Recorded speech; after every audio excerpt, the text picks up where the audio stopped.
Aaron here has set me the biggest challenge of my entire YouTube career, building the world's largest iPhone. Pretty much everyone's familiar with the iPhone, but why on earth build a giant one? Well, we are just about to overtake Apple in subscribers on our YouTube channel, and we need something to commemorate the moment. This is a huge deal considering that it's a small team versus a massive corporation. However, building the world's literal largest iPhone, I have a feeling it's not going to be easy. Every component on the phone has to be fully functional. The screen, cameras, speakers, even the buttons. All of it needs to be made on a giant scale. This is a project you don't want to miss. We're aiming for the stars here. So the screen we're going to be using for this project is in fact an 88-inch OLED TV. And being OLED, it should match the iPhone in image quality, which would be really good. But one feature it's missing is obviously touch capabilities. It's a TV. Of course it's not going to have touchscreen. Now you can get large format touchscreen displays, but they're all based on dated LCD technology, and that will not do for this project. So to stick with OLED, we can mimic what smartphone manufacturers do by literally gluing a touchscreen layer on top. As you can imagine, these aren't easy to come by at this scale, but Aaron's team has managed to arrange for one to be especially manufactured to exactly the right dimensions. Testing it out reveals the first challenge though. The touch layer doesn't work when it's in direct contact with the TV's glass surface. There is simply too much interference introduced by the OLED array beneath it.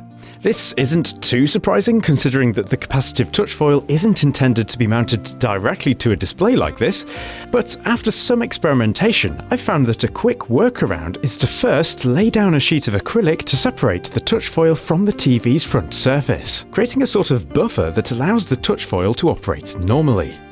As you can see though, these extra layers on top make the screen appear dirty and washed out, which completely negates the benefits of the OLED panel.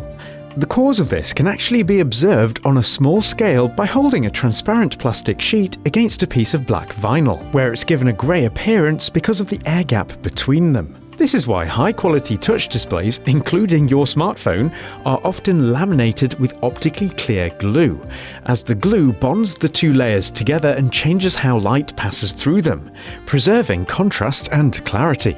This glue is usually referred to as Loca glue, or liquid optically clear adhesive. It only sets when exposed to UV light, where it will cure in a few seconds to form a flexible silicone-like bond. Very cool. After peeling the protective films off both the acrylic and the TV, this glue can now be applied directly on the TV's front surface. And lowering the acrylic onto it with the help of my dad, we can start to see the contrast immediately returning to the layer, which is hugely satisfying. But it's also apparent that one vial of glue is nowhere near enough to spread to the edges. What a mistake. The only solution is to inject more glue underneath the acrylic with some tubing, which works, but it results in a huge amount of bubbles that need to be rolled out, and as the glue is quite gloopy, it takes a while. Still, after a lot of effort, it's starting to look pretty good. Oh my goodness, it's finally done. That took forever. That was like literally 2 solid days of work. But at least it's done now. And after curing it by progressively moving the UV lights across it, it's time to glue on the touch layer.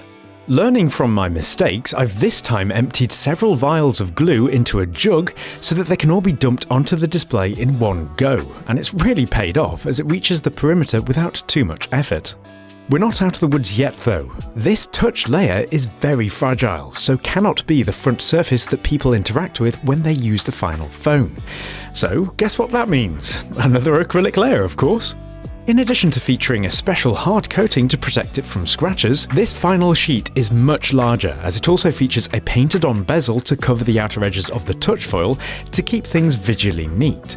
It unfortunately still takes ages to squeeze out all of the bubbles despite the better application technique, but once it is clear, it can, just like every layer, be cured with the UV lights. This means that the last protective film can be peeled away so that we can finally inspect the surface quality. And there are problems. Big problems. For the most part, the screen is clear, But there are patches around the perimeter where the glue has ended up being too thin and so has delaminated, resulting in air pockets. And what's worse, upon powering on the TV, there are visible lines across it, with some pixel rows behaving abnormally. In a bit of a panic, we flipped the TV over to see if there was anything obvious going wrong, and sure enough, some of the glue has dissolved a seal around the display's outer perimeter and entered the chamber under the OLED layer, drenching the most delicate part of the display's PCBs. Despite my best efforts to clean it off, there's just too much of the PCBs that are inaccessible behind the display's structure. So, the display and all the effort we've put into it is toast. So, as you can imagine, this is a horrendous disaster to have happened, and it's incredibly disheartening. However, I'm not going to give up, and after consulting with Aaron, we've decided to have another go. And this means having another brand new TV and brand new acrylic layers. Ouch. This time around, I'm taking no chances. The tiny hairline gap around the TV's front glass, where the glue entered through last time and dissolved the seal, is to be filled with a low modulus, high adhesion silicone to prevent the glue from entering the TV again. And I've also brought in my friend Lamar to help with the gluing process and provide advice about UV glue best practices, as he knows a lot about it. The pouring pattern, for example, needs to be optimized for the TV's aspect ratio, which helps it spread out more evenly to avoid being thin at the perimeter. As you can see, this time around, the application of the first acrylic layer goes really well, and thanks to having made a dramatic increase to the quantity of glue used, the bubbles are extremely easy to push to the edges for a really good quality finish. And after curing it with the UV lights, it's straight on with the touch layer. One major change we're making here is to have its manufacturer, Pro Display, pre-apply a brand new one onto our front acrylic layer, which we took over to them. Having them apply it means that they can use the proper intended application procedure for these touch foils. And for us, it eliminates an entire gluing session and ensures that it's tightly applied with no ripples or undulations, and they've done a fantastic job. While this new touch layer / front acrylic combo also appears to be going on smoothly, it's still incredibly stressful and tiring to squeeze out all of the bubbles, knowing that just one wrong move or too much pressure could throw the entire project back into jeopardy. Still, eventually we get all of the bubbles out and begin the final curing process. Due to the acrylic's special hardcoat layer, it actually blocks most of the UV light, so this time we've decided to mount the UV lights much further away and have them curing for a much longer period of time. This keeps the surface temperature lower, which is better for the glue, and ensures that there are no missed areas, as the light is more spread out. So now it's the moment of truth. Have all our efforts paid off? Whoa! Look at that! This is an almost factory-level finish quality. No bubbles, no delamination, not even a speck of dust. The glue has adhered all of the different layers together beautifully and has made them optically unified, which looks incredible. But after all this, does the TV still work? Well, moments before peeling off the protective film, I did test it out. As you can see, the TV has survived this second attempt unscathed. However, I have not tried the touch layer yet. So, it's the moment of truth. Is this going to work? Oh yes! Oh yes! Look at that! Oh yeah! Oh wow! I cannot describe to you how satisfying this is to see. A completely flawless OLED touchscreen that's 88 inches and 8K. So I would say this is probably pretty unique in the entire world. So it's going to certainly make the project stand out. However, as you can see, we presently don't have a bezel because we had to avoid using paint this time, as the touch layer needed the acrylic surface to be clean before application. So we're going to do it with a different technique. This technique requires the application of a full sheet of black vinyl wrap to the entire display, with the intention being to use a custom-made jig to score a line at a consistent distance in from the outer perimeter. This allows the central section of the vinyl to be completely removed, leaving behind an absolutely perfect bezel that finishes off the display beautifully.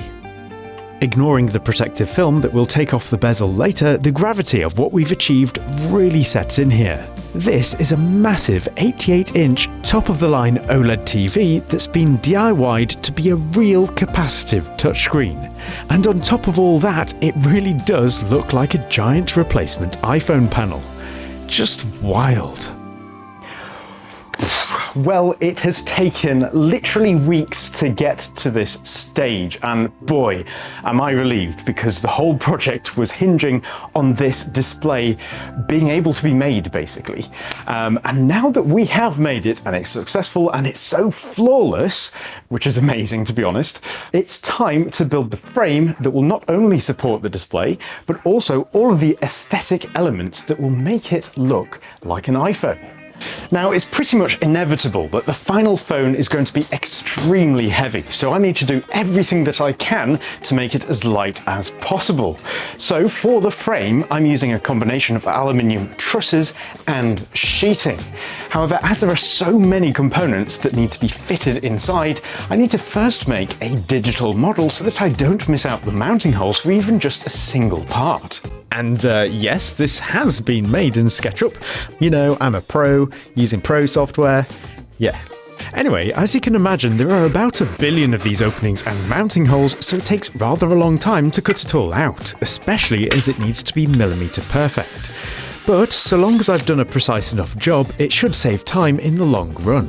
One thing to note is that these large box section trusses are not only required around the outer perimeter, but also in the centre, as all of the phone's weight will be focused on this area alone.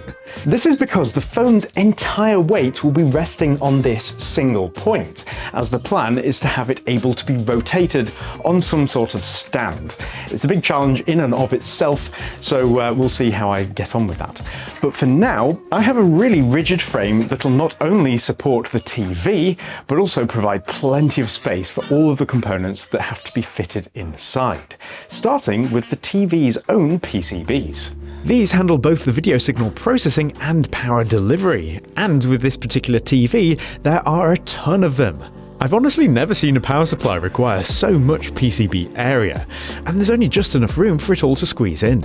Here you can see why my cutting plan was absolutely essential, as there are so many different wires and ribbon cables that need to be routed to specific locations. As these boards generate some amount of heat as well, it's necessary to install some fans to circulate the air and keep them cool. These boards being added will allow the TV to operate as normal, and it won't even know that it's in a different chassis. However, we'll still need to drive a display signal to them to make the TV operate like a smartphone.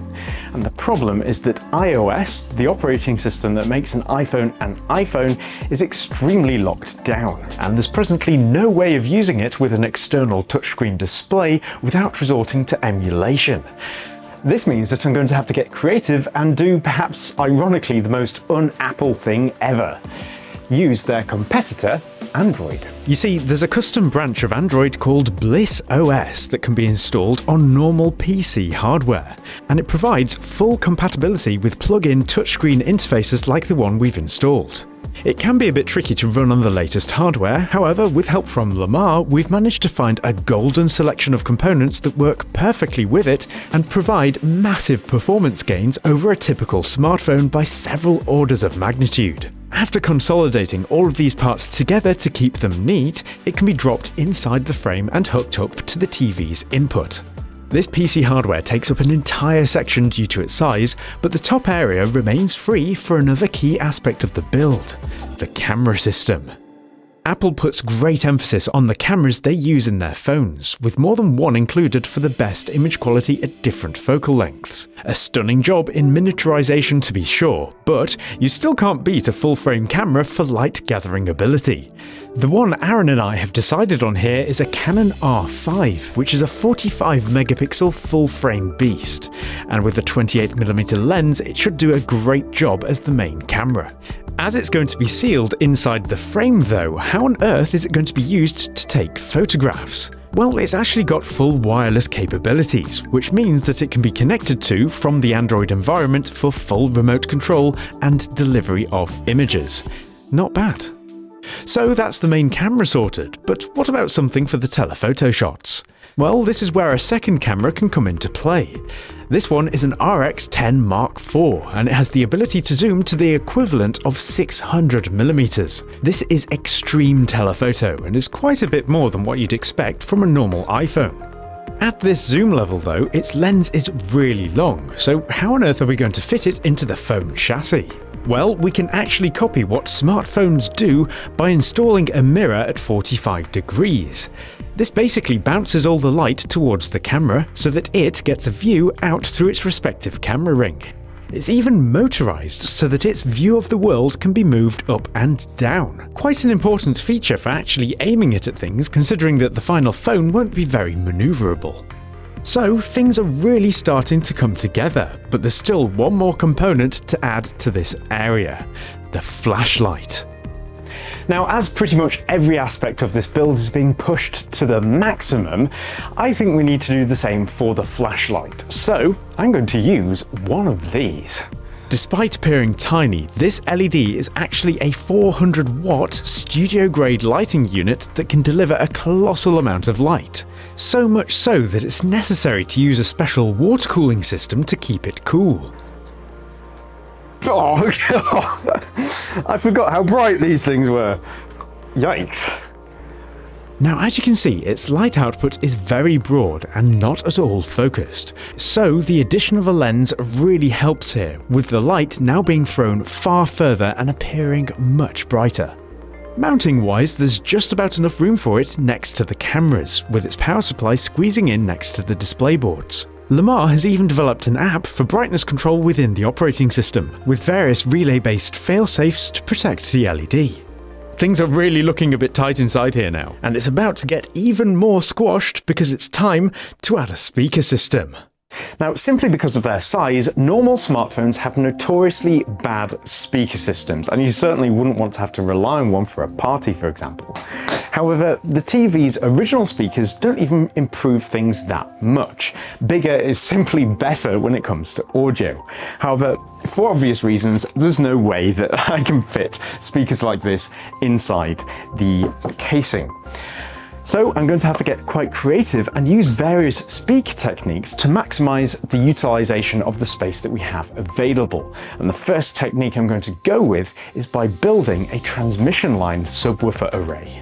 To make these, it's a case of joining a special pair of mini subwoofers up to specifically sized acrylic tubes of a calculated length. These tubes delay the sound waves coming from the rear of the drivers just enough to convert them into being additive rather than subtractive to the sound waves that come from the front of the drivers. This will allow them to recreate notes as low as 40 Hz, which is excellent given their size.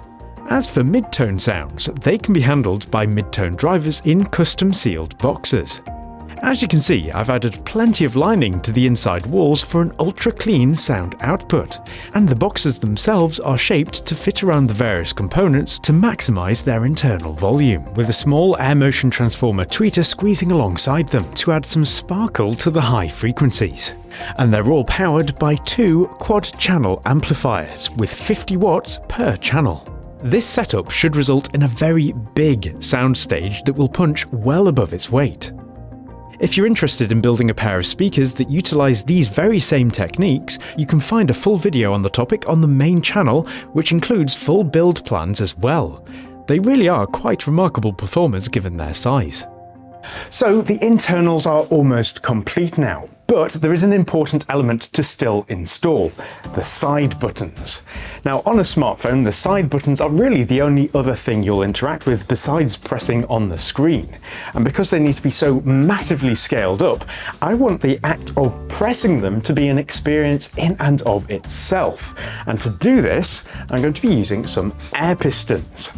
Bear with me here. As the air inside them has to squeeze through a tiny hole when the cylinder is moved either in or out, they limit the speed at which each button can be pressed, which should enhance the impression of scale and make them feel like they're moving in slow motion.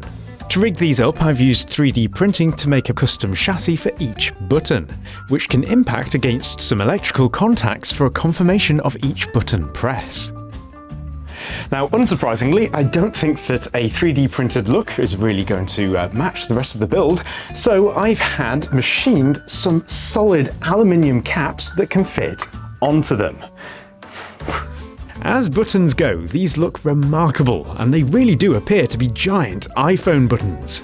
And it gives an exciting peek into how cool the final aesthetics are going to look. I designed these right at the start when I made my digital model, so there are already appropriately sized holes on the perimeter trusses for them to fit into.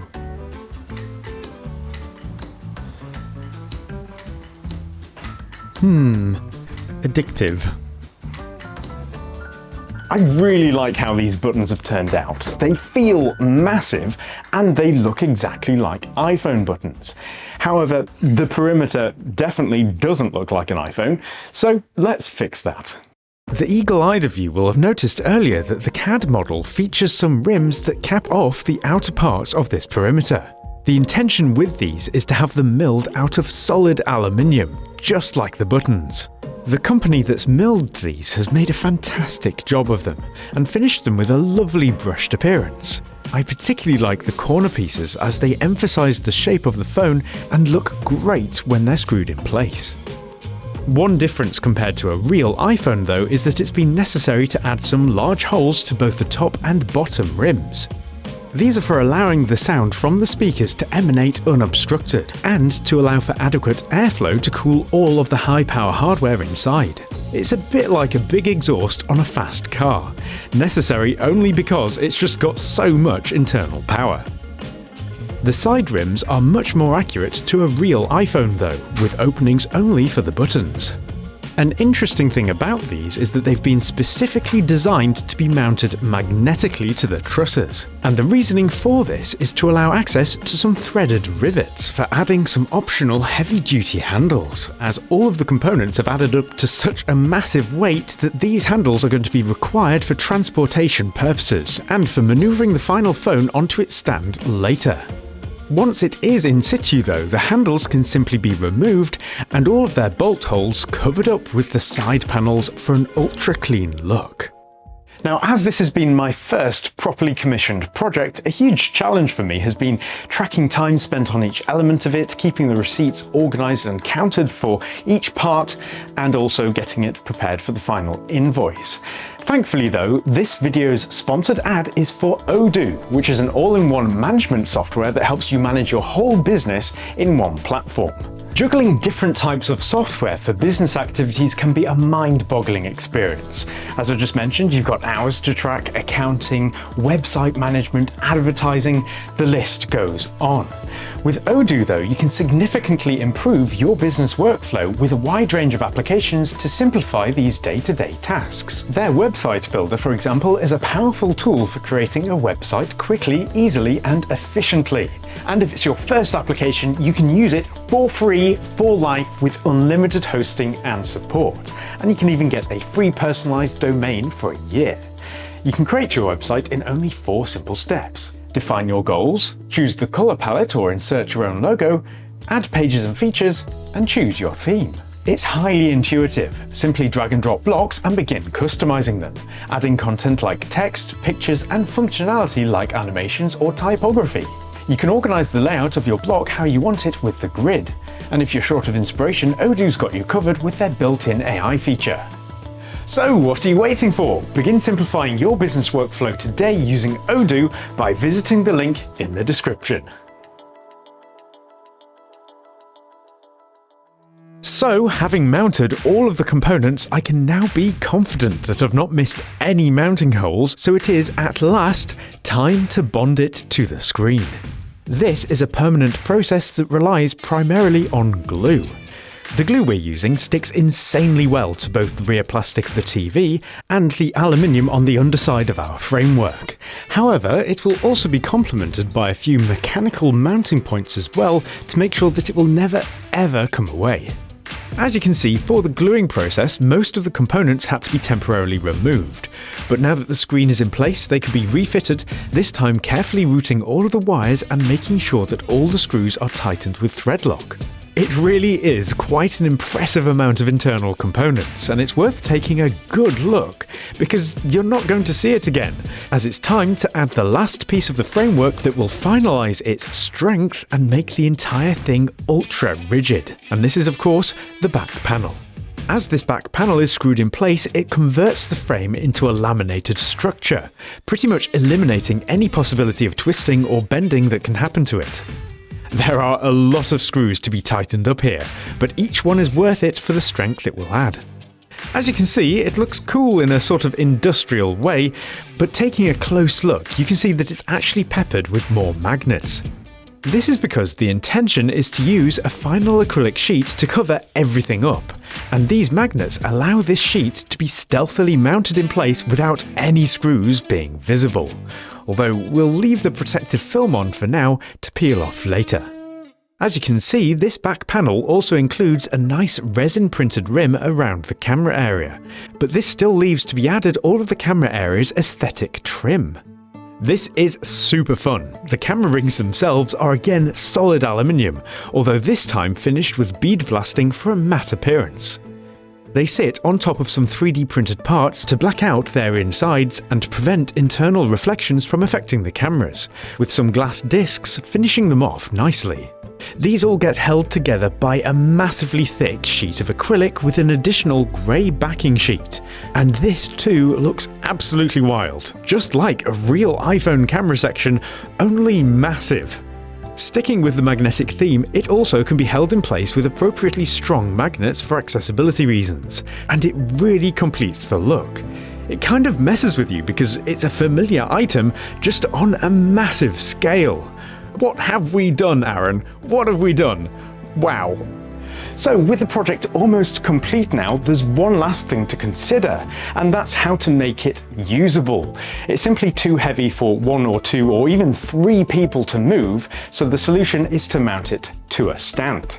Now, as I alluded to earlier, this is all going to be from a single point, as it needs to be able to be rotated. And this is where a car wheel hub is going to come in perfectly. The weight capacity of this wheel hub far exceeds the final weight of the phone, and having already added a super strong mounting point for it within the central truss, it can simply be bolted in place. What its other side attaches to though needs to also be appropriately heavy duty, so I've made some mounting holes for it in a big aluminium box section that has 6mm thick walls. This box section can then in turn sit on top of a heavy-duty motorised TV stand, which allows us to give it a test fit. Because of the weight of the thing, lifting it requires the efforts of several people. Amazingly though, once it's bolted in place, the stand holds it beautifully. Oh my god. Not too high. That's enough. Holy moly. One thing that you might be wondering though is how on earth is it going to be powered? Well, I thought we'd have a bit of fun here, so I've designed the USB Pro Maximus, or USB Pro Max for short, featuring 2000 watts of power delivery.